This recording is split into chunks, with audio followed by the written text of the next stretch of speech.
I got a package today.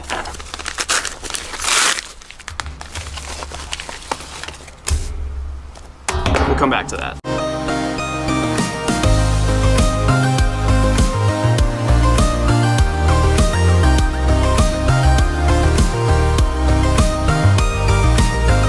First, I want to talk about the most recent update to Pokemon Go.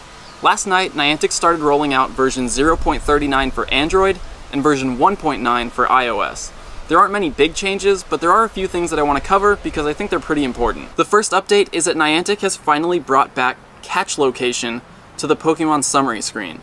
So when you're looking at a Pokemon, if you scroll all the way down, there used to be a map there for like the first 2 weeks. That's gone, but they've at least brought back a location in text form. So you can see I got this Snorlax in Coronado, California, United States. And this one actually hatched from an egg. This is an egg that I picked up in Coronado.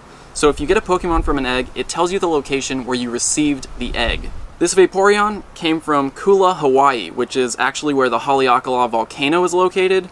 So this Vaporeon hatched from the 10-kilometer egg that I picked up on the volcano. I'm kind of bummed it wasn't a Flareon from the volcano, but at least I can say I got my volcano vape.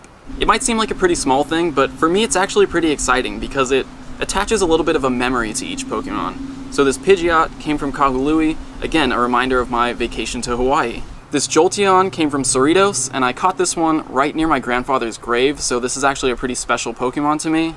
And here's a Golem that I caught outside of Joshua Tree National Park. So again, it's not a big deal, but it's kind of fun. It gives you a little bit of a memory about the Pokemon, and it's kind of cool to show off where you got your Pokemon. It has the added benefit of weeding out spoofers. The other big change that came with the update is actually a server-sided update.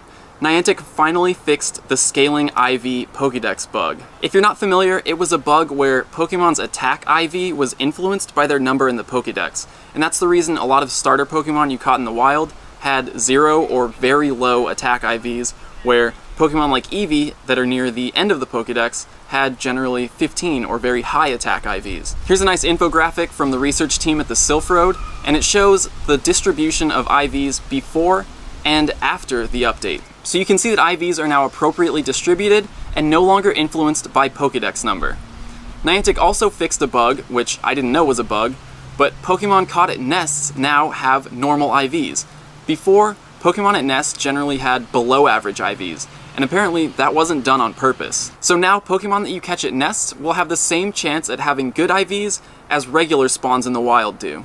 That's it for the update. Like I said, not a lot of changes, but I am really excited about Pokemon locations being brought back, and they fixed 2 pretty important bugs, so good job, Niantic. Now on to the really exciting part of the video.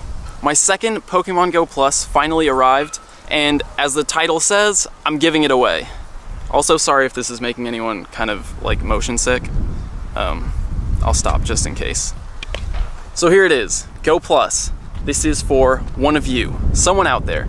And if you want to win it, all you have to do is leave a comment on this video and make sure you're subscribed to the channel. It's that easy, but I'm also going to give you multiple chances to win. So if you want to have multiple entries into this contest, make sure you're following on Twitter, on Instagram, and like Trainer Tips on Facebook. So the way I'm going to choose a winner is I'll choose randomly from the 4 platforms, YouTube, Twitter, Instagram, or Facebook. And once I choose one of those, I'll choose a random follower or subscriber from that platform, and you'll be winning the GO Plus. So if you're subscribed here, if you've liked Trainer Tips on Facebook, if you're following on Instagram and on Twitter, you have 4 chances to win this GO Plus. I'm going out of town for the weekend, and I'm not sure what the internet situation is going to be up there. I'm recording this and tomorrow's Q&A in advance, so I'll probably choose a winner for this and announce it, let's say Tuesday. In Tuesday's video, I'll be announcing the winner of this Pokemon GO Plus. So go ahead, make sure you leave a comment here, make sure you're subscribed, and go hit up all those other networks, because I'd really like for one of you to have this. So that's it for today. Short video, but make sure you hit up all the links in the description so that you can have the best possible chance of winning this Pokemon GO Plus. See you guys tomorrow for Q&A. We're at Mile Square Regional Park, which is supposedly an Oddish nest.